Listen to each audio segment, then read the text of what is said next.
qizlar, bizada shunaqa holat. Esingizda bo'lsa, istoriyalaga ham qo'ydim sizlarga. Zakaz qilgan 900 ta naborim keldi deb. U 900 ta naborda sizlar yaxshi ko'rgan mana shu interes ro'zg'or bo'lishi kerak edi. Keyin bildim, shu ichidan голубой ham chiqib qolishi mumkin ekan. Mayli dedim. Голубой chiqsa 100 ta dona chiqishi kerak edi. Qolgan hammasi ro'zg'or bo'lishi kerak edi 800 ta. Lekin bilasizlar, xitoyliklar kidirib yuborishga usta. Unaqa kelmadi-da. 450 ta ro'zg'or, 450 ta голубой keldi-da.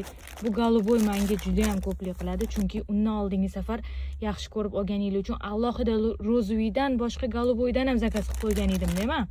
2 martalab голубой rangidan kelib ketdi. Shuning uchun mana shundan 450 ta bor ekan, yarimi bo'lsa. Hozir mana korobkada bor. Yana naryoqda buni tagida ham yana bor-da. Mana shu 450 tani tugatib yuborishimiz kerak. Olmoqchi bo'lsangiz, sizlarga shunday 70 ming emas, 45 mingdan qo'yib beraman. Xohlagancha olinglar mazza qilib. Skidkada 450 tasini shunday qo'yib beraman. Qolgani lekin skidka bo'lmaydi. Bu yerda yana bor-da, undan oldin zakaz qilganim. Bu hali korobkada turibdi. Shuning uchun ulgurib olinglar.